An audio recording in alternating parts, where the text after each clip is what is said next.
θέση ο Σεράλεξ και με τον Ορθαγόρα θα δοθεί η εκκίνηση.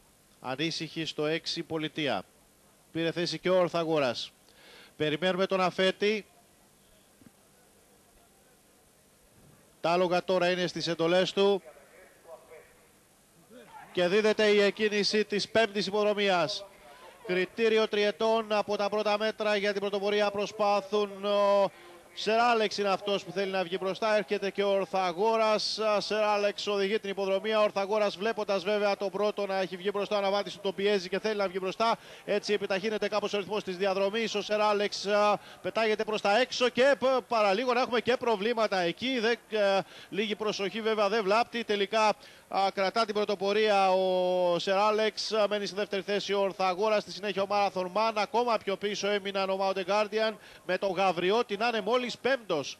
Στο σημείο των 1100 μέτρων πάντα οδηγεί την υποδρομία ο Σεράλεξ. Ακολουθεί στην δεύτερη θέση ο Ορθαγόρας. Οι δύο πρώτοι, οι οποίοι μάλιστα έχουν και μία διαφορά από το Marathon Man αλλά και το Mountain Guardian. Στη συνέχεια είναι πάντα ο Γαβριώτης. 900 μέτρα πριν από τον τερματισμό, πάντα Σεράλεξ και ο Ορθαγόρας στις δύο πρώτες θέσεις. Marathon Man, Mountain Guardian. Στη συνέχεια Γαβριώτης, ακόμα πιο πίσω η Πολιτεία. Mars Way και φυσικά Λευκός Πύργος στην τελευταία θέση. Πλησιάζουμε για τα τελευταία 600 μέτρα της διαδρομής. Πάντα οι δύο πρώτοι σταθερά. Σεράλεξ και ο Ορθαγόρας, ο οποίος μάλιστα έχει πλησιάσει τον πρωτοπόρο. Και πάμε για το τελευταίο 600. Σεράλεξ μπροστά, Ορθαγόρας δίπλα του. Σε πολύ μεγάλη απόσταση κάτι προσπαθεί να κάνει ο Γαβριώτης, ο οποίος περνά στην τρίτη θέση, ενώ έχει ανατραπεί κάποιος αναβάτης. Στα τελευταία πλέον 400 μέτρα. Σεράλεξ και Ορθαγόρας απ' έξω δυνατά. Σεράλεξ Ορθαγόρας αναμένεται σκληρή μάχη. Σεράλεξ Ορθαγόρας. Σεράλεξ Ορθαγόρας, ο Γαβριώτης είναι στη συνέχεια. Με μεγάλη δύναμη επιτίθεται ο Ορθαγόρας. Ορθαγόρας και Σεράλεξ. Ορθαγόρας και Σεράλεξ παλεύουν μέχρι τέλους.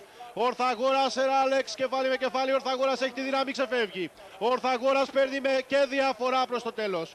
Ο Ορθαγόρας θα είναι ο μεγάλος νικητής, πανηγυρίζει ο αναβάτης στο τέλος. Σεράλεξ σε μεγάλη απόσταση, Πολιτεία θέλει να πάρει και την τρίτη θέση από